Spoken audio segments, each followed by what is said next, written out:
Peter Sutherland वापस आ चुका है और नाइट एजेंट सीजन 2 काफी धमाकेदार भी है। इस सीजन में पीटर का एक नया बॉस है और वो एक newly train night action agent के रूप में काम कर रहा है। अब वो कैथरीन के अंडर काम करता है, लेकिन पिछले मिशन में जो कुछ हुआ उसके बाद चीजें फिर से बिगड़ गई। तो चलिए जल्दी से सीजन 2 का एक प्रॉपर रिकैप कर लेते हैं। ऐसे ही दूसरे वीडियोस देखने के लिए और हमसे जुड़े रहने के लिए चैनल को सब्सक्राइब कीजिए और वीडियो को लाइक और शेयर करना ना भूलें। Thank you. और एक ह्यूज स्पॉइलर वार्निंग के साथ लेट्स मूव ऑन। एपिसोड 1 की शुरुआत होती है बैंकॉक थाईलैंड में, जहां पीटर और एक और एजेंट एलिस मिशन पर है। कुछ हिकअप्स होने के बाद एलिस नाइट एक्शन लाइन पर कॉल करके एक्सट्रैक्शन के लिए रिक्वेस्ट भेजती है। उसके बाद वो पीटर को एक एक्सफिल लोकेशन भेजने के लिए कांटेक्ट करती है, लेकिन अफसोस एलिस एक्सफिल लोकेशन तक पहुंचने से पहले ही मार दी जाती है और पीटर एक बार फिर से कॉर्नर्ड हो जाता है। पीटर नाइट एक्शन लाइन पर वापस कॉल करके सुपरवाइजर कैथरीन वीवर से बात करता है, लेकिन उसके पास ज्यादा डिटेल्स शेयर करने का वक्त नहीं होता और वो कुछ समय के लिए अपने डिपार्टमेंट से कांटेक्ट तोड़ देता है। एक महीना बीत जाता है और हम रोज को देखते हैं, जो अब एक टेक कंपनी एडवर्स के लिए काम करती है। और एक दिन अचानक उसे एक अजीब आदमी का फोन आता है जो पीटर के बारे में बात करता है। उसके कहने पर रोज परेशान हो जाती है और पीटर को ढूंढने निकल पड़ती है। पीटर न्यूयॉर्क में छुपा होता है और एक लड़के ईथन के जरिए उसके बाप तक पहुंचने की कोशिश कर रहा होता है। ईथन के फोन को स्वैप करके पीटर उसके डैड से कांटेक्ट करता है और एक मीटिंग सेट करता है। वो ईथन के डैड को ट्रैप करना चाहता है। एक रात जब पीटर ईथन के डैड को फॉलो कर रहा होता है तो चीजें बिगड़ जाती है। रोज पीटर से टकराती है, लेकिन उनके पास बात करने का वक्त नहीं होता, क्योंकि बैंकॉक में पीटर और एलिस पे अटैक करने वाले लोग अब उन दोनों पर गोली चला देते हैं। इसी बीच हमें नूर से इंट्रोड्यूस कराया जाता है, जो ईरानियन एम्बेसी में काम करती है। एम्बेसडर अब्बास अपनी टीम को जनरल असेंबली के लिए तैयार होने की वार्निंग देता है। नूर और सिक्योरिटी हेड जवार के बीच कुछ चक्कर चल रहा है, लेकिन नूर के कुछ ऑल्टरनेट मोटिवेशंस थे। नूर एक CIA ऑफिसर से मिलती है और ईरानियन इंटेल शेयर के बदले अपने माँ और भाई को ईरान से निकल के अपने पास लाने की कोशिश करती है। अगले दिन रोज एडवर्स का इस्तेमाल करके ईथन के डैड वॉरेन को ट्रैक करने की कोशिश करती है। ईथन को फॉलो करते हुए वो स्कूल गेम पहुंचते हैं, पर तब तक वॉरेन ईथन को ले जाता है और रोज ईथन की मॉम से पूछताछ करके पता लगाती है कि शायद लॉन्ग आइलैंड के एक एयरपोर्ट में वो जा रहे हैं। पीटर बड़ी मशक्कत करके वॉरेन को पकड़ लेता है और उसे अपने हाइड आउट ले जाता है। वॉरेन पीटर को बताता है कि एक बायर जिसका नाम आर्थर है उससे इंटेल खरीद रहा था। आर्थर एक मिडिलमैन था और असली बायर का नाम किसी को पता नहीं। वॉरेन एक पुराने प्रोग्राम फॉक्स ग्लोब के बारे में बताता है, जो एक एक्सपेरिमेंटल केमिकल वेपन से रिलेटेड था, पर तभी एक स्नाइपर वॉरेन को मार देता है। वेयर हाउस में पीटर वॉरेन का फोन उठाता है और जेकब मॉनरो नाम का एक आदमी उसे एक डील ऑफर करता है। वो कहता है कि पीटर वॉरेन की दी गई जानकारी दे दे, वरना उसकी और रोज की जान खतरे में आ जाएगी। पीटर जेकब का ब्लैकमेल इग्नोर कर रोज को फोन करके उसे सोलोमन और बाकी दुश्मनों के बारे में मदद करता है और कैथरीन उसे एक अंधेरी गली में खींच कर बचा लेती है। कैथरीन और पीटर आमने सामने आते हैं और पीटर कैथरीन पर आरोप लगाता है कि बैंकॉक मिशन की लीक उसी की वजह से हुई है, लेकिन कैथरीन दावे के साथ कहती है कि उसका इसमें कोई हाथ नहीं था। रोज बीच में आकर सुलह करने की सुझाव देती है और एडवर्स का इस्तेमाल करके सोलोमन की असली पहचान पता करती है। जैसे ही वो उसका पता लगाती है, रोज को एडवर्स से बाहर निकाल दिया जाता है। पीटर टेम्परेली एलिस की मौत की इन्वेस्टिगेशन को साइड में रखकर अब मिशन पर फोकस करता है। इसके बदले पीटर कैथरीन को फॉक्स ग्लोव के बारे में बताता है और वॉरेन की रिकॉर्डिंग सुनाता है। इसी बीच नूर एक ट्रैकर का इस्तेमाल कर अब्बास और जवार का पीछा करती है। अचानक नूर सोलोमन को वही जगह पर देखती है जहां वो एक बैग लेकर जा रहा होता है। नूर दूर से फोटो खींचती है और ये फोटो और जानकारी CIA के आदमी को देने की कोशिश करती है, लेकिन वो इंटरेस्टेड ही नहीं होता। जब कैथरीन को अब्बास के फोटोज मिलते हैं, तब नाइट एक्शन इस केस को ऑफिशियली अपने हाथ में ले लेती है। साथ ही हम दो कजिन्स मार्कस और थॉमस से मिलते हैं, जो थॉमस के बाप के साथ मिलकर कुछ खतरनाक प्लान कर रहे थे। कैथरीन के कहने पे पीटर और रोज नूर से मिलते हैं। पीटर समझता है कि अब वो इस मिशन को हैंडल करेगा। नूर उन्हें अपना डेडलाइन बताती है, क्योंकि उसका भाई अब सेना में ज्वाइन करने के करीब है, जिसमें उसकी मौत होने के चांसेस बहुत ज्यादा है, जैसे उनके पिता की प्रॉक्सी वॉर में हुई थी। इसी वजह से नूर अपने परिवार को ईरान से बाहर निकालने के लिए इतनी डिटरमाइंड है, लेकिन पीटर कहता है कि उसे अब्बास के ब्रीफकेस के कंटेंट्स की कॉपीज लाने होंगे। नूर के लिए ये काफी रिस्की है, क्योंकि अगले कुछ दिनों में उसके पास ऑलरेडी बहुत रिस्पॉन्सिबिलिटीज है। अगर वो कॉपीज लाती है तो उस पर शक हो सकता है। इसलिए नूर, पीटर और रोज एक प्लान बनाते हैं। अब्बास के थ्रो किए जाने वाले पार्टी में घुसना, उसके स्टडी का की कार्ड चुराना और डॉक्यूमेंट्स की कॉपी करना बिना किसी को पता चले। रोज पार्टी में स्विस डिप्लोमेट अमील की +1 बनकर घुसती है, जो कि कैथरीन के पेरोल पर था। इधर पीटर एक केटरिंग स्टाफ के रूप में काम करता है, पर जवार के शार्प आंखों में वो स्पॉट हो जाता है और रोज को ही नूर की मदद से मिशन कंप्लीट करना पड़ता है। इधर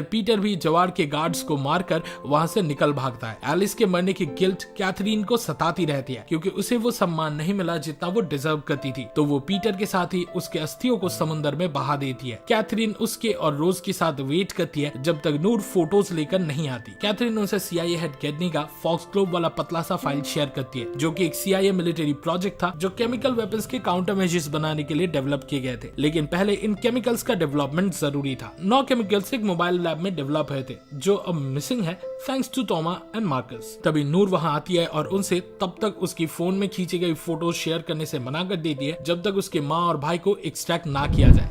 जवान नूर पे शक करने लगता है, लेकिन उसके लिए अपने माँ और भाई की सेफ्टी ज्यादा इंपॉर्टेंट थी। उसके कहने पर कैथरीन अपने कॉन्टेक्ट सामी को उन्हें USA लाने का मिशन सौंपती है, लेकिन रास्ते में कुछ मिसअंडरस्टैंडिंग्स की वजह से फरहाद, नूर का भाई, सामी पे गोली चलाता है और उसे फरहाद को मारकर नूर की माँ अजीता को हैंडकफ कर वहाँ से निकालना पड़ता है। इधर सोलोमन को जेकब पीटर को रिक्रूट करने को कहता है क्योंकि अब तक उसके FBI के नाइट एक्शन सेक्टर में कोई मोल नहीं था और वो पीटर का इस्तेमाल कर अपने इंफॉर्मेशन ट्रेड को और बड़ा करने का प्लान बना रहा था। इधर पीटर नूर से उसके भाई की मरने की बात छुपाता है क्योंकि उसे डर था कि इससे नूर वो प्लान शेयर करने से मुकर जाएगी जिससे उनके मिशन का प्रोग्रेस रुक जाएगा। लेकिन रोज इस डिसीजन से नाखुश होती है, पर खुशी की बात ये थी कि रोज के किए गए ऑल्टरेशंस के कारण एडवर्ड्स को काफी फायदा होता है और उसे वापस से उसका पोजीशन ऑफर किया जाता है। कैथरीन के पीटर पे शक करने के कई रीजंस थे जिनमें से सबसे मेजर था पीटर का बाप। पीटर का बाप कैथरीन के कॉलीग के कातिल से डायरेक्टली कनेक्टेड था। इधर रोज अपना गिल्ट और होल्ड नहीं कर पाती और नूर को बताती है कि ऑपरेशन के दौरान उसके भाई को चोट लगी थी। उसके सो कॉल्ड ऑनेस्टी से खुश होके वो उन्हें वो सबूत हैंडओवर कर देती है, लेकिन एम्बेसी वापस लौटते ही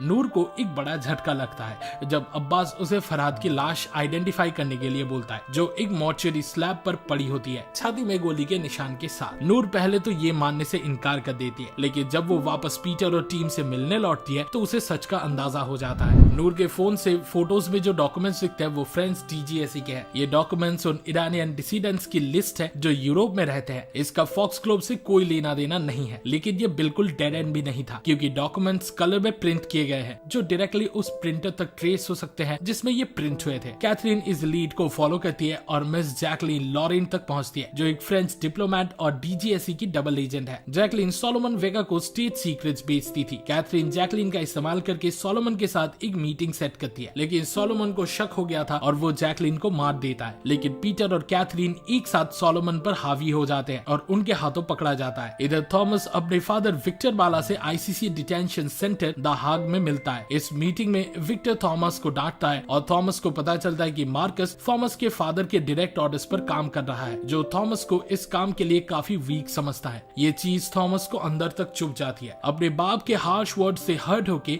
थॉमस मार्कस को कॉल करता है और मिशन को अप्रूव कर देता है। साथ ही वो ये भी डिक्लेयर करता है कि अब से वो खुद डायरेक्टली मिशन में इन्वॉल्व होगा। पीटर सोलोमन के इंटरोगेशन में इनएक्सपीरियंस होने की वजह से काफी स्ट्रगल करता है। सोलोमन कैथरीन को एक क्लू देता है, अगर वो फॉक्स ग्लोव के बारे में जानना चाहती है तो साइनोजेन पर ध्यान दे। इसी बीच थॉमस और मार्कस की टीम साइनोजेन चुरा चुकी होती है जो कैथरीन को उनके मिशन के बारे में हिंट देता है। वो शायद फॉक्स ग्लोव कॉम्पाउंड्स में से एक बना रहे हैं। रोज सजेस्ट करती है कि फॉक्स ग्लोव प्रोजेक्ट पर काम करने वाले किसी PhD साइंटिस्ट को ढूंढ लिया जाए। उन्हें सबसे करीब साइंटिस्ट डॉक्टर विल्फ्रेड कोल मिलता है और रोज उससे मिलने जाती है। डॉक्टर कोल ने फॉक्स ग्लोव में काम करते वक्त एक न्यूज रिपोर्ट देखी थी जिसमें विक्टर वाला को अपने लोगों पर एक केमिकल वेपन का इस्तेमाल करने के लिए जिम्मेदार ठहराया गया था जो फॉक्स ग्लोव जैसा ही था। विक्टर ने कहा था कि ये कॉम्पाउंड उसे अमेरिकन सोर्सेस से मिला है, लेकिन किसी ने उसकी बात नहीं मानी। उसके हिसाब से विक्टर शायद अब ये साबित करने की कोशिश कर रहा है कि US ये केमिकल वेपन्स डेवलप कर रहा था और हो सकता है ऐसा ही एक वेपन वो US पे ही इस्तेमाल करने वाला हो। इसी बीच कैथरीन रोज को कॉल करके बताती है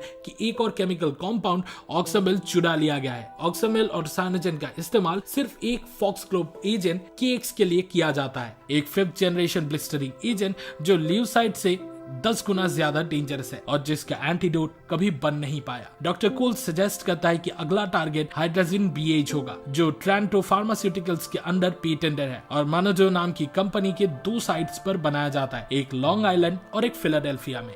कैथरीन एक साइड पर जाती है और मोल्सी दूसरी पर, लेकिन दोनों जगह केमिकल्स पहले ही चुरा लिए जाते हैं। सोलोमन एक क्लियर बात पॉइंट करता है जो किसी को समझ नहीं आई थी, सिर्फ केमिकल्स का होना वेपन बनाने के लिए काफी नहीं है, उन्हें किसी को असेंबल करना पड़ेगा। वो कोई इंसान डॉक्टर कोल ही होता है। जब मार्कस और थॉमस डॉक्टर कोल के घर आके उसकी पूरी फैमिली को हॉस्टेज बना लेते हैं, रोज अपने आप को प्रोफेसर की पोस्ट डॉक फेलो बताकर कन्विंस कर लेते हैं कि हथियार बनाने में उसकी मदद जरूरी है। इधर जवान ने नूर का पीछा करके पीटर के ऑपरेशन बेस को आइडेंटिफाई कर लिया था। वो जब नूर को वापस ईरान भेजने की धमकी देता है तो नूर पीटर को पकड़वाने में उसकी मदद करने की बात मान लेती है। इधर पीटर सोलोमन को लेके कहीं भाग जाता है, किसी को कुछ ना बता के। अपने बाप से बात करने के बाद थॉमस ने डिसाइड कर लिया था कि अब रिवेंज मिशन का जिम्मेदारी वो खुद संभालेगा, लेकिन वो इतने लोगों की जान लेने के आइडिया को लेकर थोड़ा झिझक रहा था। बचपन से ही मार्कस विक्टर का वो बेटा था जिससे उसने अपनाया था, पर असल में वही उसके कुर्सी के लायक था। तो वो इस प्लान को अपने कजिन के हाथों से ओवरटेक कर लेने का प्लान बना रहा था। रोज और डॉक्टर कोल को अभी बाला के मोबाइल लैब में रखा गया है,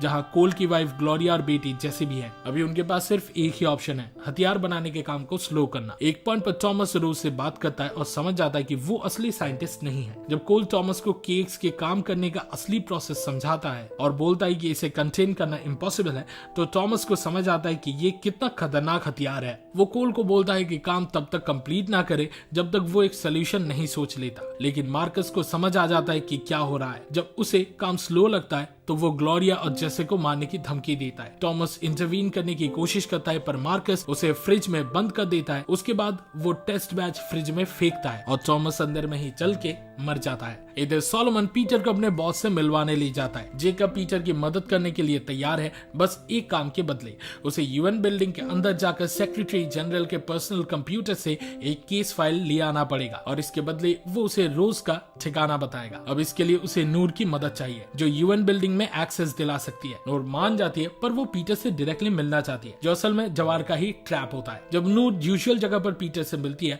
तो पहली बार पीटर उसके साथ ऑनेस्ट होता है। वो उससे माफी मांगता है और सब कुछ सच सच बताता है, यहाँ तक कि फॉक्स ग्लोब्स के बारे में भी। नूर अभी भी नहीं मानती कि उसकी माँ सेफ है, तो पीटर समी को कॉल करता है और इस बार समी फोन उठाता है। नूर अपनी माँ से बात करती है और पीटर की स्टोरी वैलिडेट होती है। इसके बदले नूर पीटर को बताती है कि जवार उसका इंतजार कर रहा है। दोनों मिलकर किसी तरह भाग निकलते हैं और कैथरीन से पीछा छुड़ाकर पीटर अपना मिशन पूरा कर लेता है। यूएन से केस फाइल लेके भागते वक्त कैथरीन उसका पीछा करती है और जब सोलोमन उसका रास्ता रोकता है तो वो उसे मार गिराती है। पीटर जेकब को फाइल हैंडओवर करता है। पता चलता है कि ये विक्टर बाला का आईसीसी क्रिमिनल केस फाइल है। जेकब बताता है कि विक्टर एक प्रॉब्लमेटिक क्लाइंट रहा है, तो शायद जेकब को पीटर को मोबाइल लैब का लोकेशन बताकर कुछ फायदा होगा। लेकिन इसका मतलब ये भी है कि पीटर ने अपनी जमीर अपने बाप की तरह ही बेच दी है। अब वो जेकब का नाइट एक्शन वाला मोल है और जब जेकब का फोन बजे तो पीटर को आंसर करना ही पड़ेगा। जवार जब नूर और अब्बास से बदला लेने का कोशिश करता है, उसका अंजाम उसके लिए उतना भी अच्छा नहीं होता, क्योंकि उसे पब्लिक के हाथों मार पड़ती है और अब्बास उसे नूर के क्रिमिनल एक्ट्स में उसका साथी होने का इल्जाम में लपेट लेता है। केक्स के कुछ कैनिस्टर्स बनाने के बाद कोल और रोज एक नॉकआउट गैस बनाते हैं। ये आइडिया काम करता है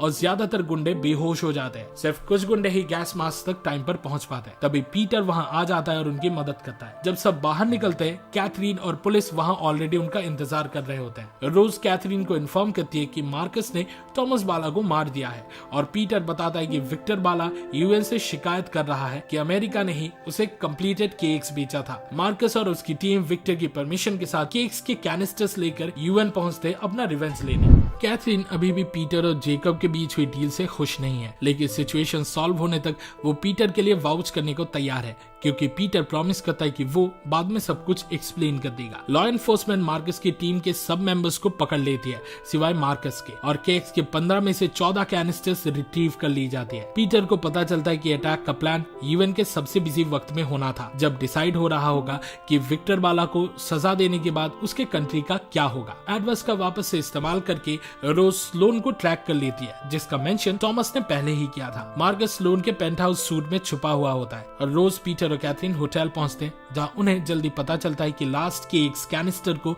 फिट कर दिया गया है ताकि बिल्डिंग के अंदर सब मर जाए। आखिर में वो मार्कस को पकड़ लेते हैं और पीटर और रोज फायर सप्रेशन सिस्टम को एक्टिवेट करते हैं ताकि केएक्स वेंट्स के अंदर सील हो जाए और इसी तरीके से इस अटैक को रोक दिया जाता है। प्रॉमिस के मुताबिक पीटर कैथरीन के सामने सरेंडर करता है। उससे पहले वो रोज से एक इमोशनल गुड बाय कहता है। जब तक वो एक नाइट एजेंट है, रोज कभी भी सेफ नहीं होगी और अगर रोज एक नॉर्मल लाइफ चाहती है तो उसे पीटर को भूलना पड़ेगा। द नाइट एजेंट सीजन 2 के अंत में जेकब का असली प्लान रिवील होता है। वो अपने आप को पावर के सबसे टॉप लेवल तक पहुंचाने की कोशिश कर रहा है, गवर्नर हैगन को प्रेसिडेंट बनवाकर। कैथरीन जब पीटर को कुछ देर के लिए रिलीज करती है, वो उसे लेटेस्ट न्यूज दिखाती है। नॉक्स, जो हैगन का पॉलिटिकल ओपोनेंट था, प्रेसिडेंशियल रेस से ड्रॉप आउट कर रहा है। पता चलता है कि जब वो CIA का डायरेक्टर था, उसने फॉक्स ग्लोब प्रोग्राम और केमिकल वेपन्स को विक्टर बाला को बेचने में सहमति दिया था।